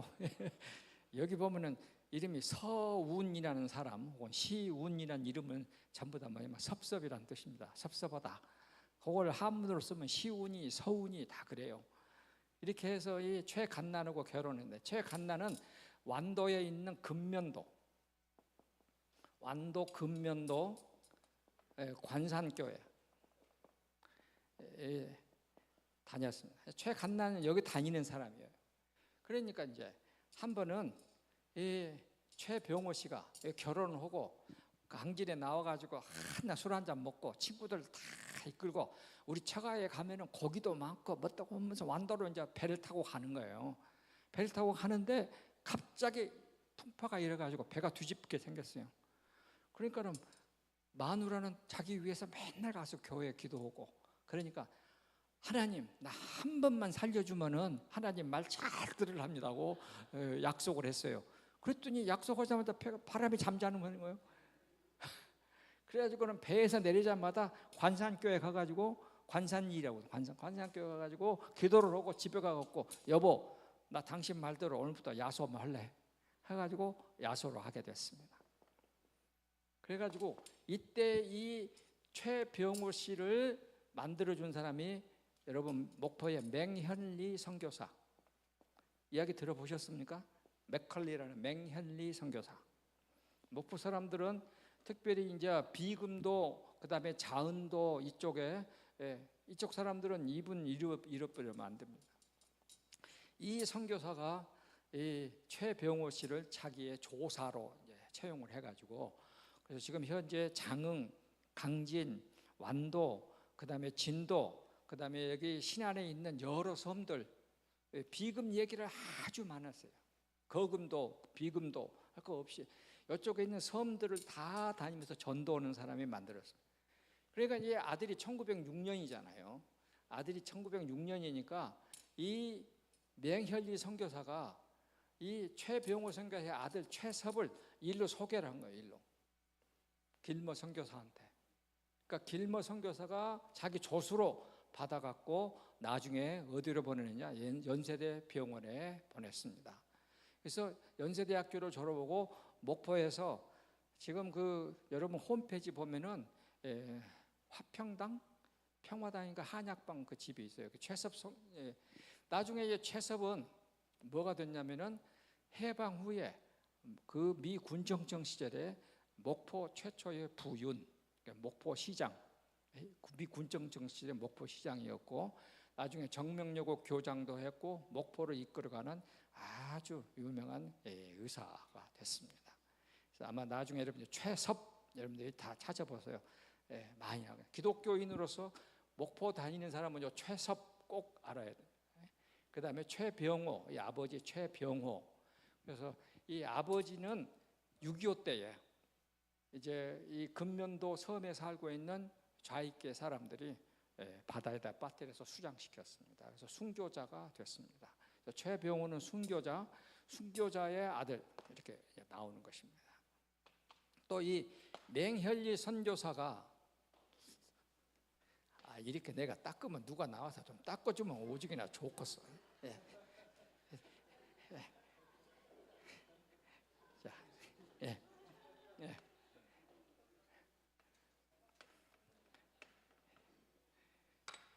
그래야 나도 물 한 잔 먹고. 오케이. 이 맹현리 선교사가 만난 사람인 맹현리 선교사를 만난 사람. 이분이 한 번은 이제 장흥에 갔어요. 여러분들이 장흥 가면은 옛날 우리 서편제 영화 찍은 데 있잖아요. 거기 가면은 이제 서편제 그다음에 천년학 아주 거기 이제 이청준 그 작가 있죠. 옛날 여러분 밀양이라는 영화 봤죠? 밀양. 그래서 거기 가면은 장흥 가면은 삭금 있고 그다음에 옆에 진목이라는 데가 있습니다. 이 바로 진목교회 바로 밑에 집이 그 이청준 집이더라고. 근데 이청준은 어렸을 때는 윤현주 학교를 다녔겠죠. 근데 나중에 교회가 시끄럽게 싸우고 보니까 야소하는 사람들 별로다 이렇게 해가지고 하여튼 그 기독교를 비판하는 글들을 많이 썼어요. 어찌되든 간에 이 사람이 장흥에 가서 선교하고 돌아오는데 그 배 안에 보따리 짊어지고 근심에 쌓인 여자 한 사람이 있었어요. 그래서 이제 선교사 눈에는 그게 보였어. 그래서 그 아줌마하고 얘기를 했어요. 근데 그 아줌마 이름이 누구냐면은 곽신천이라는 사람이었어요.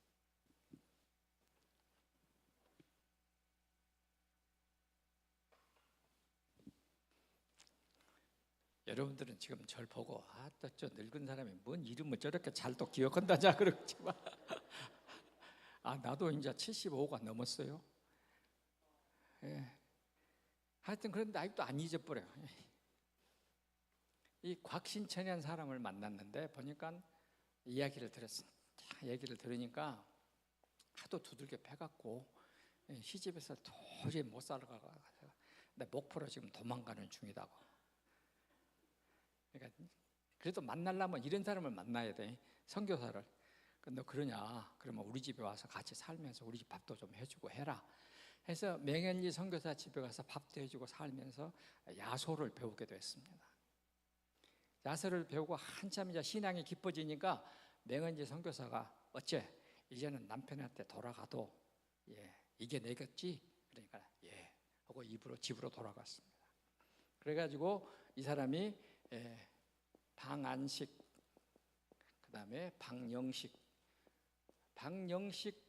여기는 나중에 목사 됐는데요. 이 사람은 여러분 광주 가면 배야선 목사, 그 사람 후배입니다. 군목 후배. 그래서 광주의 배야선 목사 교회에 가서 제가 만나고, 여기는 제가 잘 아는 사람이고, 광주 기독병원 이 방안식 집사의 딸이 지금 방은혜 광주 기장양림교회 장로요. 아마 방은혜 씨도 이제 은퇴했겠네요.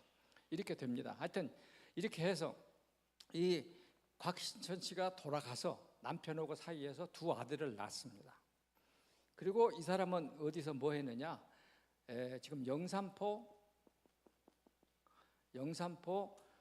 관파 교회라고 있었습니다. 관파는 일본 사람이에요. 관파 교회인데 여기는 우찌무라 간종, 일본의 내천감삼 그 교회의 목포 그 영산포에 있는 전도사가 관파라는 사람이었어요. 그래서 보통 흔히 관파교회 그렇게 불렀습니다. 여기 전도사였어요. 그런데 그때 이때가 1913년에 16살이니까 1928년쯤 해가지고 영산포에 누가 나왔냐면은 이현필이라는 사람이 왔습니다. 이현필이 초등학교를 졸업하고 영산포에 닭장사를 해가지고 부자가 되겠다고 영산포로 이제 청운의 꿈을 꾸고 영산포로 나왔어요.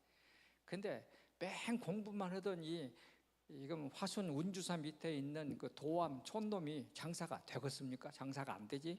그래갖고 장사가 다 안 되는데 어떤 사람이 와갖고 자기한테 닭을 계속 사주는 거예요. 그 사람이 누구면 이 사람이에요. 다른 사람은 자기 닭을 안 사가는데 이 곽신천 씨는 자기 닭을 사가는 거예요. 그러면서 친하게 됐어. 그리고는 서로 얘기를 하게 됐어. 그랬더니 곽신천 씨가 너 그러지 말고 야소 한번 해라 해가지고 자기를 끌고 일로 가서 야소를 하게 만들었습니다. 예수님을 이현필 씨가 그렇게 해서 알게 됐습니다. 어디에서? 목포 영산포에서. 그러면 목포 영산포는 어떤 관계냐?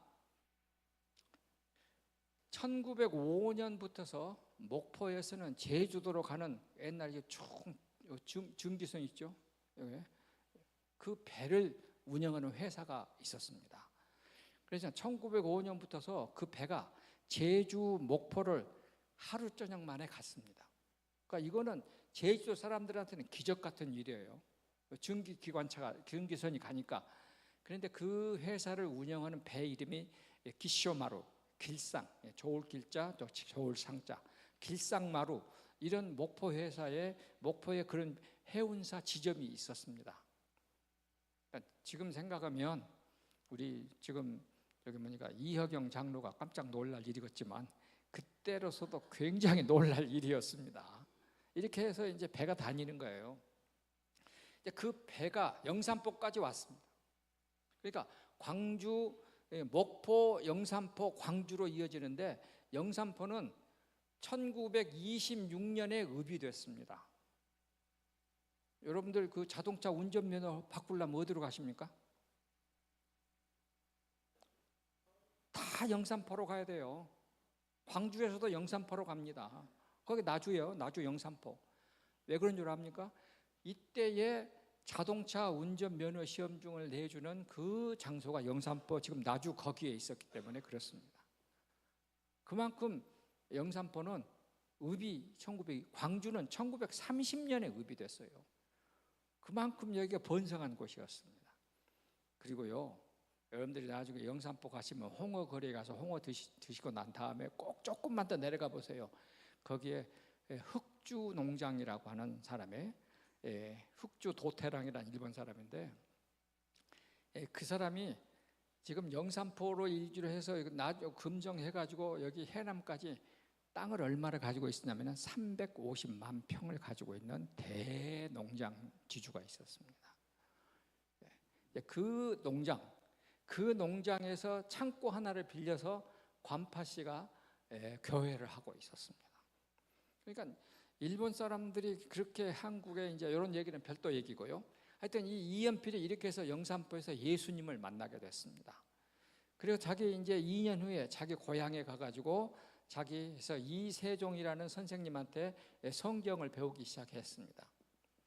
근데 이세종이란 분은 이 1883년생인데 1942년까지 살았는데 이분은 40살 될 때까지 머슴살이 해가지고 1920년에 논오고 밭오고 백마지기를 모은 사람이에요. 생각해 보십시오.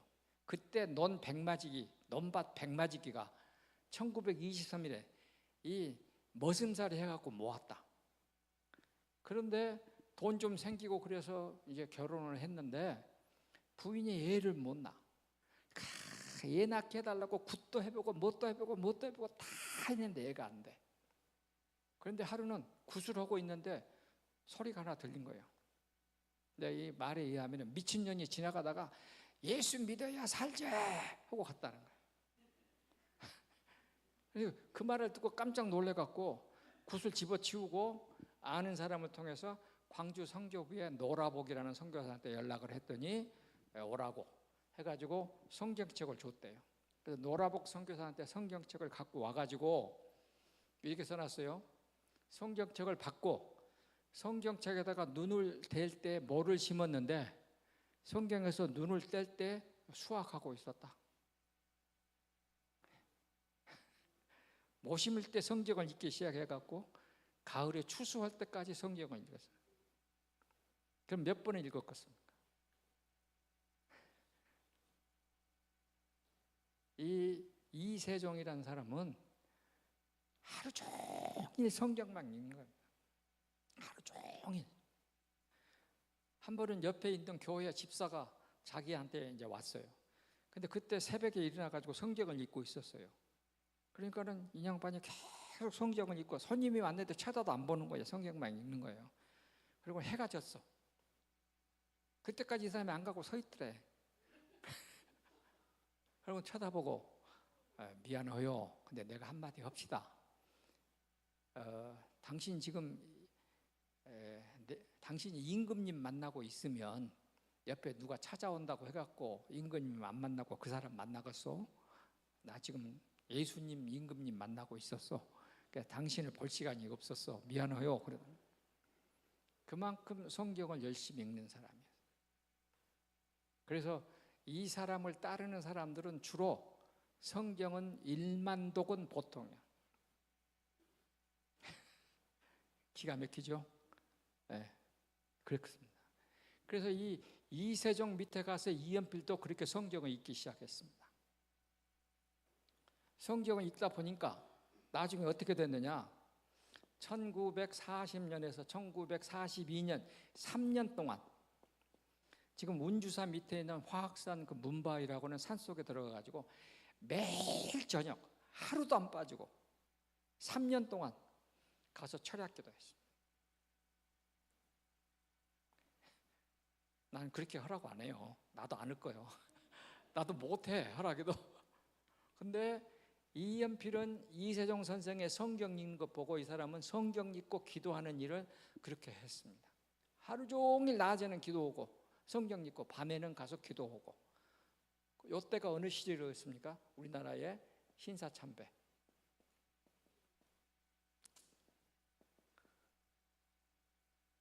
우리 전라남도 교회가 신사참배를 결의한 교회가 어딘 줄 압니까? 혹시? 하여튼 목포 계신 여러분들은 선배님들을 대신해서 회개해야 됩니다. 성경에 보면 에스라서에 보면 나오잖아요. 에스라가 대신 회개하잖아요. 1937년 4월 전남노회가 목포 양동교회에서 모였어요. 그러면 어떻게 모이겠습니까? 광주에 총대가 오면은 총대 한 사람, 일본 경찰 한 사람, 총대 한 사람, 일본 경찰 한 사람, 이렇게 해서 전남에 있는 모든 교회들이 다 양동교회에 모였습니다. 그때의 목사님이 누굽니까? 박연세 목사님. 이분은 군산 사람입니다. 군산 구암학교 나오신 분인데 아주 위대하신 분입니다. 그러니까 이 신사참배를 다 끝나고 나니까 목포 경찰서장이 결의를 하고 나니까 정회 해가지고 그 총대들 다 모시고 지금 유달산에 있는 신사에 가서 절을 한번 하고 와서 속죄를 했어요. 근데 여러분들이 지금 저한테 이런 얘기를 처음 듣고 멍하신 것 같은데 이게 사실이에요. 기록에 다 나와 있어. 이래 해가지고 요 사람들이 1937년 9월 이제 총회 평양 선문박교에서 총회 할 때도 똑같이 요 총대들에다 참석해 갖고 신사참배를 통과시켰단 말이에요. 근데 박연세 목사는 그때까지만 해도 요때까지만 해도 그냥 하면 한갑다라고 하신 것 같아요. 그러다가 나중에 생각해 보니까 이거 보통 일이 아니잖아요. 그래서 1940년부터서 신사참배 반대하는 설교를 하기 시작했습니다. 그리고 1942년 대구 형무소에서 옥중 순교하셨습니다. 그러니까 제가 보니까 그때 대한민국 교회의 99.999%는 순사참배했습니다. 근데 했던 분들 가운데에 박연세 목사, 우리 이기풍 목사님 같은 분들, 이런 분들은 요때는 모르고 해요. 모르고 해. 그러다가 나중에 깨닫고 아이고 하고 이렇게 회개하고 순교한 사람. 이기풍 목사님은 1944년에 이기풍 목사님도 42년 6월 20일 날 순교했어요. 이런 식으로 소수의 사람은 신사참배 했던 것을 후회하고 뉘우치고 그래서 나중에 이제 회개를 하고 순교자의 길로 갑니다. 그러니까 이 목포를 보니까 참 그런 아쉬움이 있는데 그때의 요분들은 요 이세종, 이연필 여기를 따르는 사람들은 신사참배를 안 하려면은 방법이 딱 하나뿐이요. 지리산 산속에 숨어버리는 길밖에. 그래서 이 사람들은 지리산 산속으로 숨었습니다. 그래서 남원 위에 저기 지리산 산속에 숨어가지고 신사참배 아예 생각도 안 하는 것입니다. 그리고 신사참배 기간을 이겨냈습니다.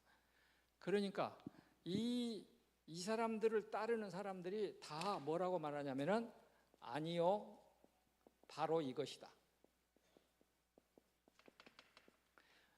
신사참배하는 교회에 대해서는 아니요, 하나님의 말씀과 성경만 갖고 기도하는 사람들은 바로 이것이다 해가지고 여기를 따르는 무리들이 한 250명이 됐습니다. 그러니까 이 사람들은 끝까지 이걸 지켜내는 것이었습니다. 이런 사람들이 많이 있었습니다. 여러분 몰라서 그러지. 목포도 있었고 광주에도 있었고 많이 있었습니다. 자, 그러면은 나중에 결과는 어떻게 되느냐? 1943년 3월 달부터서 기존 교회를요, 장로교, 감리교, 성결교 뭘 다 통폐합 하나. 그래서 일본 기독교, 조선 그리스도 교단. 그래서 교회를 하나로 묶어놨어요. 그리고서 목포 시내에도 교회가 여러 개 있었을 것 아닙니까? 그러면은 교회를 목포에는 하나, 광주는 세 개만 남겨놔요. 목포에도 아마 하나만 남겨놨을 것입니다. 그렇게 해가지고 교회를 하나만 남겨놓고 여기에 교회 교구장, 교구장은 해남 사람 임목사가 했어요. 이렇게 해서 이 교구장이 이 일본 식대로 하는 것입니다. 이런 상황을 거치는 거예요. 그러니까 이분들은 여기에 대해서는 아니요, 그 다음에 말씀대로 살아가는 것은 바로 이것이다 해서 이 무리들이 아주 깨끗한 피로 남았습니다. 나중에 이분들이 이제 1948년 해방이 되고 그 사람들의 모임을 우리가 동광원 모임이라. 이분들은 이제 해방이 되고 뭐 했느냐? 목포는 어쩐가 몰라도요, 광주는 강원도에 있는 그 철책선 밑에 있었던 북에서 내려온 사람들, 고아들, 이런 사람들을 화물칸 기차에다 태워가지고 2,000여 명을 광주에다 풀어버렸어요. 북에서 내려왔어요.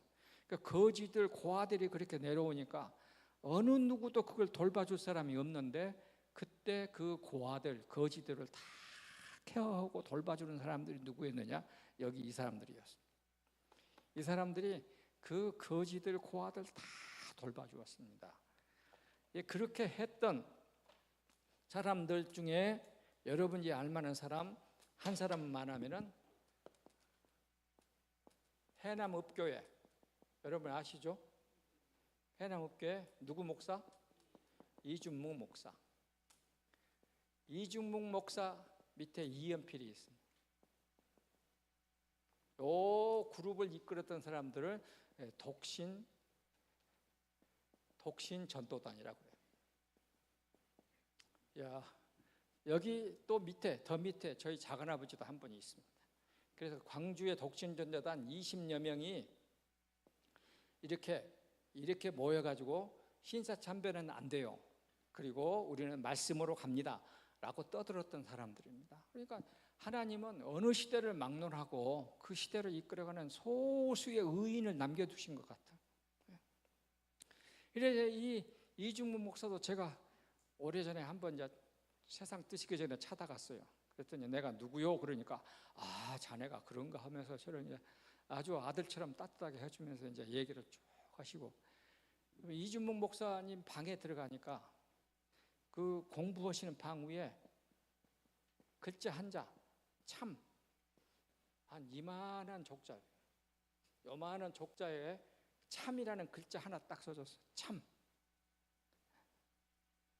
이준목 목사의 사모님은 광주 그 기독병원 간호사였습니다.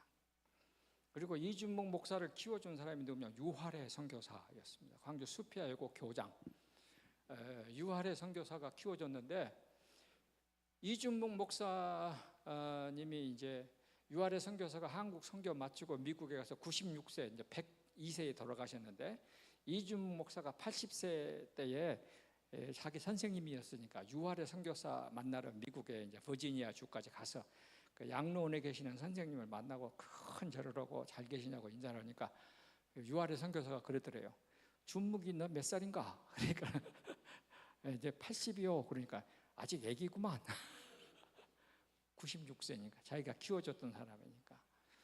그래서 이준모 목사님 참 깨끗하게 살고 세상 두셨습니다. 우리 한국 교회가 영원히 잊지 않아야 될 중요한 인물입니다. 이준목 목사님.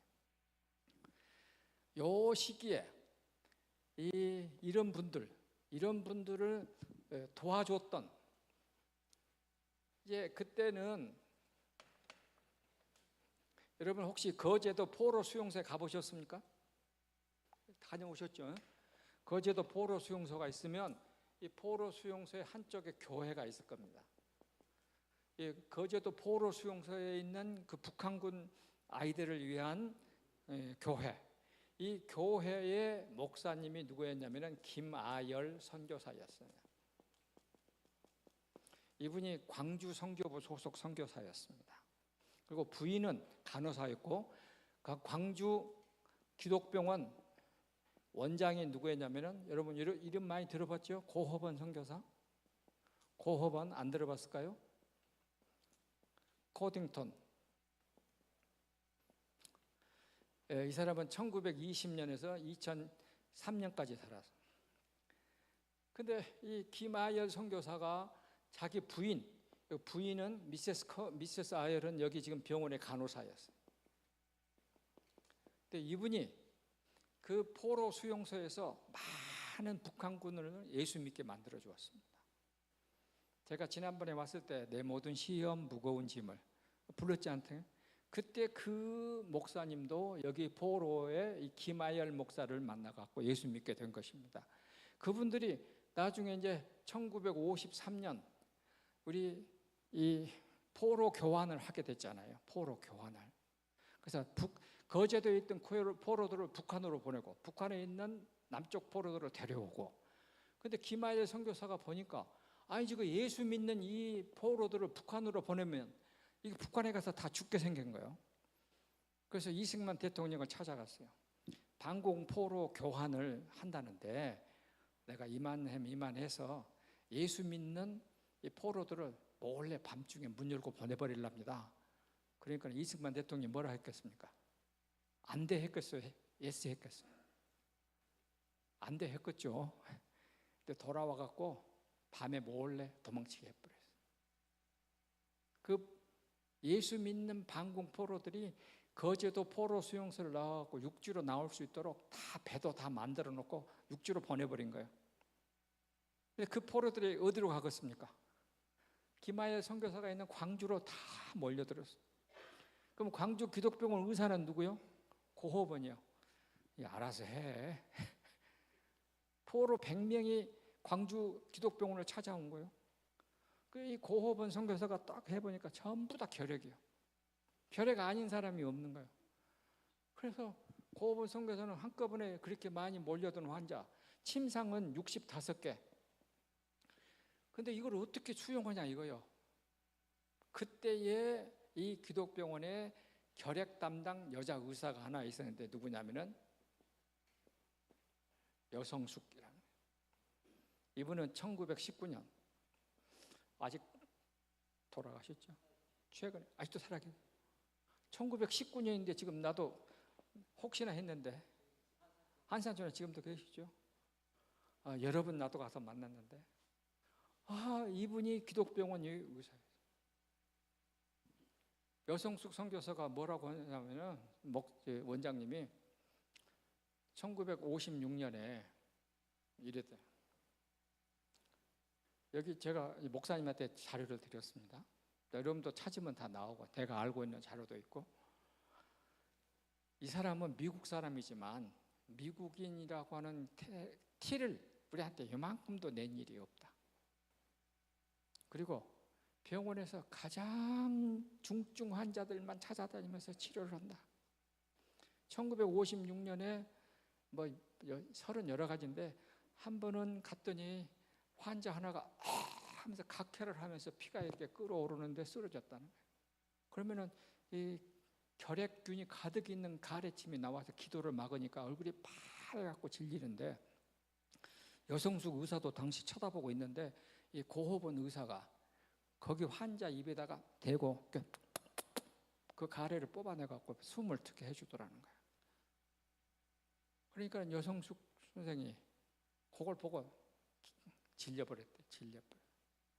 저게 인간이냐 사람이냐, 사람이 할 수 없는 일을 한다.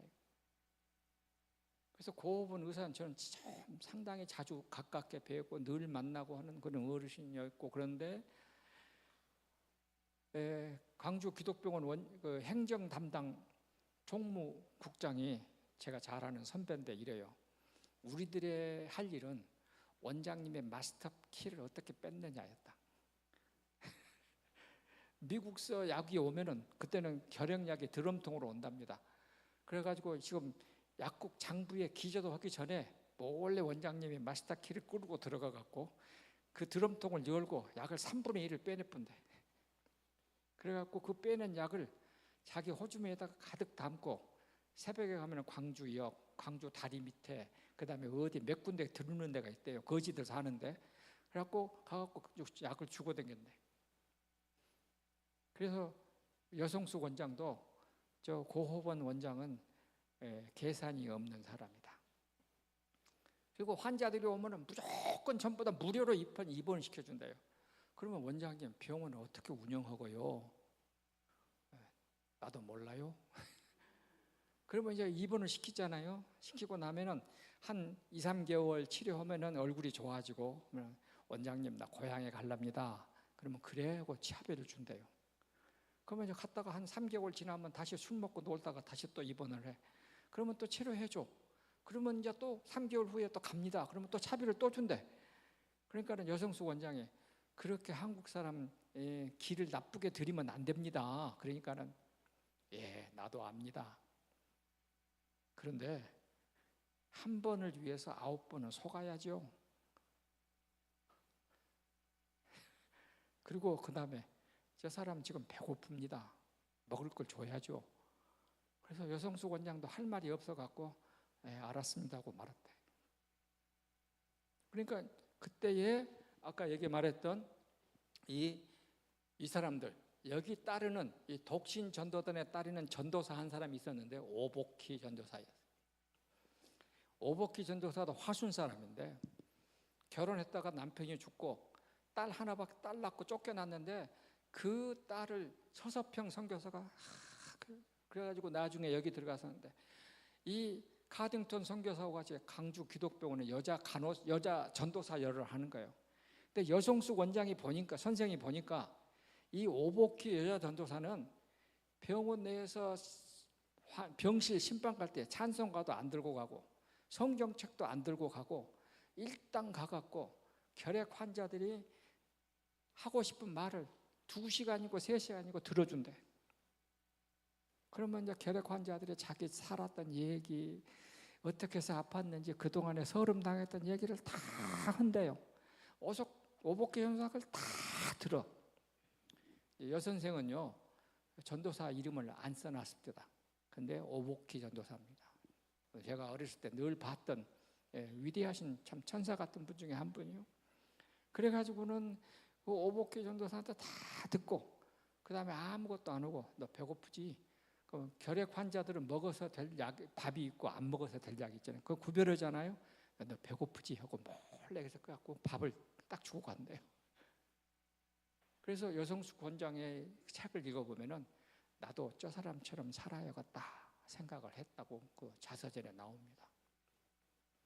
그래가지고 1961년에 광주 기독병원을 사임을 먹포에 와가지고 기침 낫는 무료로 기침 낫는 병원을 세운 거예요. 그래서 목포에서 의원 이름은 목포 의원이고 그 실제 내용은 환자들 치료해주고 돈을 안 받았어요. 결핵 환자들. 그래서 카딩턴이 했던 대로 오복희 전도사 했던 대로 그렇게 환자들 오면은 이야기 들어주고 먹여주고 재워주고 한 거예요.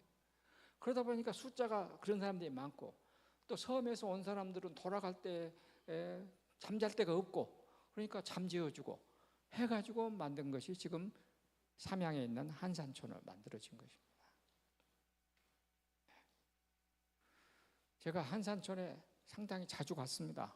자주 갔었는데 한 번은 광주 신안교회 청년들을 데리고 거기서 3박 4일 수련을 했습니다. 그때 그런 일이 있고 한 20년 지났는데 어떤 사람이 전화를 했어요. 전화 받으니까 나 김건태 목사입니다. 그런가? 광주 신안교회 부목사더라고. 뭐라고 그러냐면은 목사님 그때 제가 청년 때 목사님이 이러이러한 설교를 했는데 그 설교를 듣고 제가 목사가 됐습니다. 근데 제가 지금 이 신앙교회 부목사로 청년 담당인데 그때 했던 설교를 똑같이 우리 청년들한테 와서 해주세요. 그래갖고 다시 한산촌에 와갖고 똑같이 했습니다. 그러면 또 다른 놈이 하나 나왔겠지. 네. 그래서 저는 예수 믿고 산다는 것이 뭔가 생각을 많이 합니다. 그리고 우리 목포는 그만큼 우리 기독교 영성의 위대한 전통을 가진 출발점이다. 그래서 여러분 중앙교회가 이 전통을 꼭 이어가고 살려내게 되기를 바랍니다. 기도하십시다. 한국의 우리 전라남도의 기독교의 모체인 우리 목포, 그 중에 하나인 우리 중앙교회, 하나님이 세우신 줄로 믿습니다. 우리 선배 신앙인들에게 진 빚을 갚게 하여 주시옵시고 지금도 하나님 모르는 수많은 영혼들에게 하나님을 나눠줄 수 있게 하여 주시옵시고 모든 사람들에게 예수님을 전하는 복된 교회되게 축복하여 주시고 우리 이 남은 삶 동안 이 선교의 빚을 꼭 갚게 되도록 축복하시고 인도하여 주시옵소서. 우리 최 목사님, 우리 전 목사님 그리고 사랑하는 온 식구들 참으로 하나님 갔을 때에 맨손 들고 가지 않게 하시고 선교의 열매를 가득 들고 가서 예수님께 내보일 수 있는 복된 식구들 다 되게 하여 주시옵소서. 예수님의 이름으로 감사하고 축복하며 기도하옵나이다. 아멘.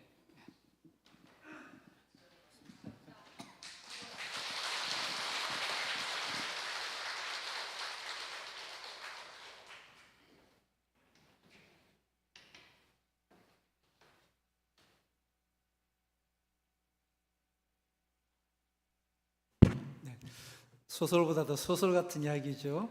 근데 소설이 아니고 실제 있었던 사실들을 이렇게 다 말씀하신 것입니다. 기록에 있는 것들을 입각해서 검증된 것들을 하신 말씀인데 너무나도 우리가 은혜가 되는 말씀이고 또 우리가 또 도전받고 나아갈 말씀인 것 같습니다. 다시 한번 또 큰 은혜 끼쳐주신 우리 차정수 목사님께 감사의 박수 한번 보내드리도록 하겠습니다. 저희 우리 사모님도 오늘은 같이 오셨습니다. 한번 잠깐 일어나 인사하시죠. 아주 고우신 분이십니다. 고맙습니다. 우리 찬송가 210장 1절만 찬송하시고 우리 찬영순 목사님 나와서 축도하심으로 예배 마치도록 하겠습니다. 210장입니다.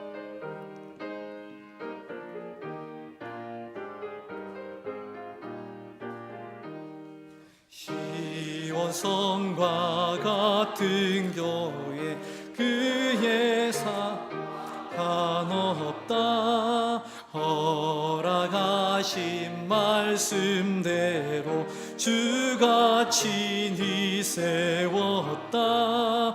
반석 위에 세운 교회 흔들 자가 누구랴. 모든 원수 애워싸도 아무 근심 없도다. 아멘.